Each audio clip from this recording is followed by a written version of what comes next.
Kanalıma hoş geldiniz.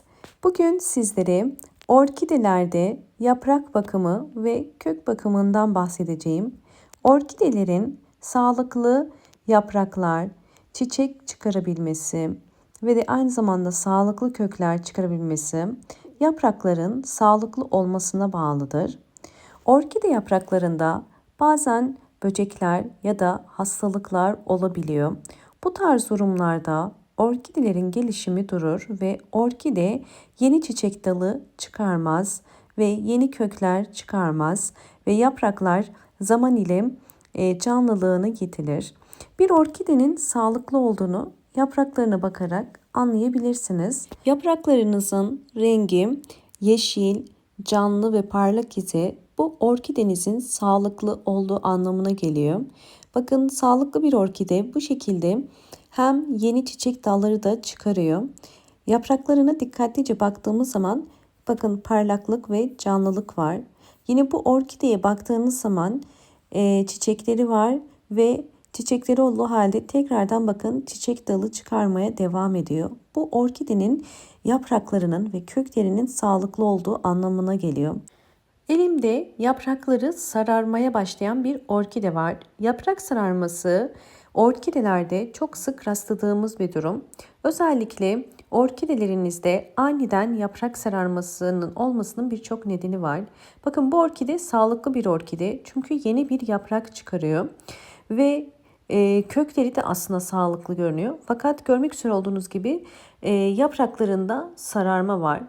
Bunun nedeni orkidenin alt yapraklarının yaşlandığını ve yeni yapraklar çıkarmak istediğini gösterir. Yani bu bir hastalıktan dolayı değildir. Orkideler genelde eğer ortadan yaprak sarartıyorsa bu da tamamen mantar hastalığından dolayıdır. Ve bu tarz orkideler fazla ve yanlış sulamadan dolayı bu hale gelir ve hızlı bir şekilde bütün yaprakları sararır. Şimdi sizlere orkide yapraklarını hastalık ve böceklerden kurtarabileceğimiz en etkili 3 önemli püf noktadan bahsedeceğim. Bu 3 önemli püf noktayı mutlaka takip edin.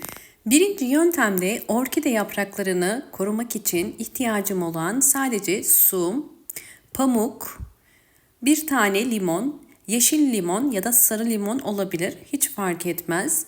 Ve özellikle yapraklara parlaklık ve canlılık sağlayabilmesi için nem yağı. Bu da yine doğal ve natural bir yağ. Natural ürünler satılan yerlerden nem yağını alabilirsiniz. Nem yağını eklemesiniz de olabilir. Evet, şimdi limonu kesiyorum.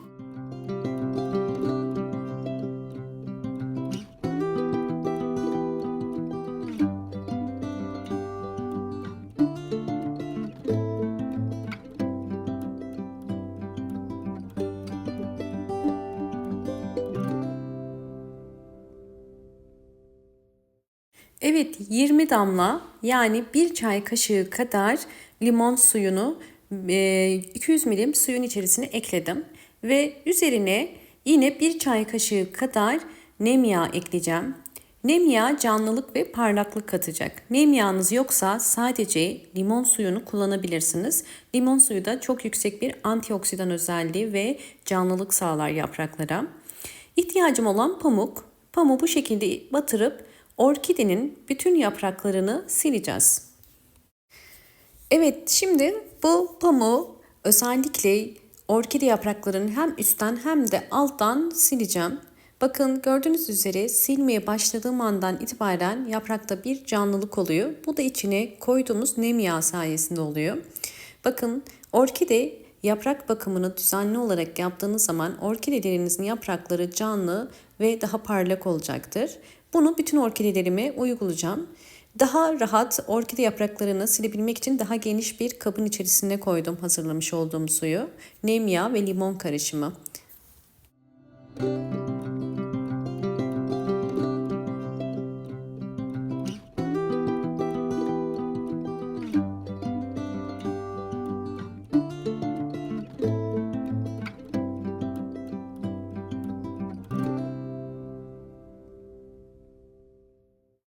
Videomu buraya kadar izlediyseniz ve beğendiyseniz hemen beğen tuşuna basıp kanalıma da abone değilseniz eğer bana destek olmak için abone olursanız çok mutlu olurum. Evet, gördüğünüz üzere bu yöntemi orkidemin bütün yapraklarına uyguluyorum. Böylelikle orkidelerimiz sağlıklı yapraklara sahip olurlar ve bol bol yeni çiçek dalları çıkarırlar. Şimdi sizlerle hemen ikinci metodu da paylaşmak istiyorum. Üçüncü yöntem için ise yine orkidemizde limon kullanacağız. Limonu ince dilimler halinde kesiyorum. Bu yöntemde özellikle orkidenizin yeni çiçek dalı çıkarabilmesi için direkt orkidelere gübre olarak vereceğiz. Bunun için yapmanız gereken birkaç tane bu şekilde kestiğiniz limon dilimlerini bol suyun içerisine koymak. 1 litre suyun içerisine koyabilirsiniz. Bu suyun içerisine limonları koyduktan sonra kapağını kapatıp 2 saat bekleteceğim. Ve limonlar böylelikle bu suyu bol bol C vitamini ve besin değerleri yüksek olan mineraller sağlayacak. Şimdi bu suyu 2 saat bekletiyorum. 2 saat beklettiğim limonlu suyu şimdi kapağını açtım ve içindeki limon dilimlerini çıkarıyorum. Bu suda bol miktarda vitaminler var ve özellikle antioksidan değeri yüksek olduğu için limonun orkide köklerinin daha sağlıklı olmasına yardımcı olacak. Her bir saksı için sadece 5 yemek kaşığı kadar veriyorum ve bunu ayda bir kere tekrarlayabilirsiniz. Sizlerle sonuçları da paylaşmak istiyorum.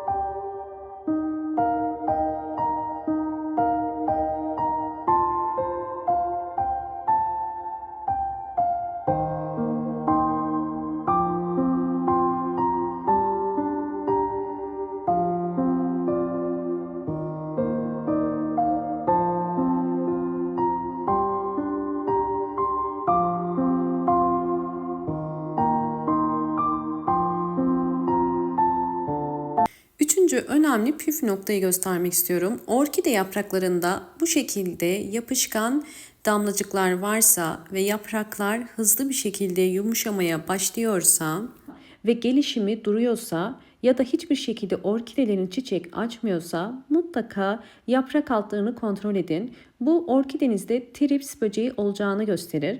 Trips böceği orkidenin gelişimini durduran ve orkide yapraklarında bu şekilde su damlacıkları şekilde olan yapışkan damlacıklar oluşturur. Bakın, eliniz ile dokunduğunuz zaman yapışkan bir damlacık vardır. Yani bu normal bir su değildir ve çok bulaşıcıdır. Bütün orkidelerinize bulaşır. Orkideleriniz çiçekliyse bile üzerinde lekeler oluşturur. Bu yüzden sizler eğer böyle bir durum ile karşılaşıyorsanız sizlere kesin çözüm sağlayacak yöntemi gösteriyorum. Bir püskürtme kabının içerisine 200 ml su koyup üzerine de 20 damla nem yağı koyun ve bunu biraz karıştırın. Daha sonra bu karışımı orkidenin bütün yapraklarına sıkın. Özellikle orkidenin üst yapraklarına ve alt yapraklarına da sıkmanız gerekiyor.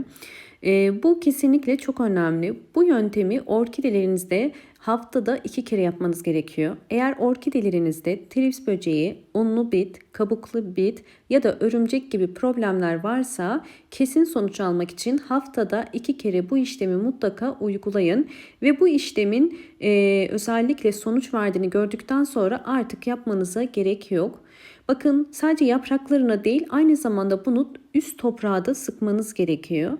Ve bunu orkidenin dallarına da sıkmanız gerekiyor. Fakat orkideniz çiçekli ise kesinlikle çiçeklere dökmeyin. Bakın, burada su birikti. Bu suyu mutlaka almanız gerekiyor. Orkideleri evde büyütüyorsanız bu tarz sulamalar orkidenin mantar hastalığına yakalanmasına sebep olur.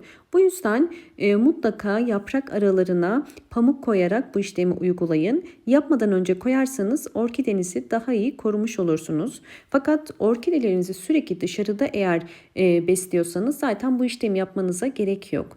Ve en önemlisi, bu işlemi yaptıktan sonra mutlaka bol ışık alan ya da güneş alan bir pencere kenarına ve pencereyi de hafif yukarıdan açarak bu suyun üzerinde kurumasına yardımcı olacağız. Ve biraz da havadar bir yer olması gerekiyor. Bakın, orkideleriniz eğer bu anlattığım püf noktalara dikkat ederseniz gördüğünüz üzere bol bol hem yeni kökler, hem yeni yapraklar, hem de yeni çiçek dalları çıkaracaktır.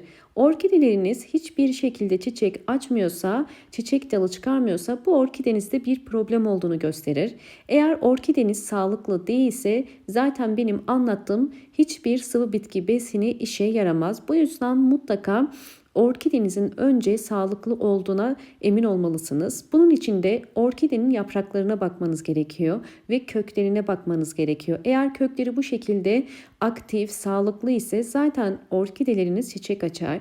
Orkidenizin yapraklarında bir hastalık olmadığından emin iseniz orkidenize mutlaka sıvı bitki besinleri verin. Ayda bir kere dönüşümlü olarak muz kabuğu suyu ya da yumurta kabuğu suyu gibi karışımları verebilirsiniz. Umarım bu anlattığım bütün püf noktalar sizler için faydalı olmuştur. Videomu buraya kadar izlediyseniz ve beğendiyseniz hemen beğen tuşuna basıp kanalıma da abone değilseniz eğer bana destek olmak için abone olabilirsiniz. Bol bol yorumlar yapıp yorumlar kısmında da sorularınız varsa sorabilirsiniz. Hoşça kalın, sağlıkla kalın.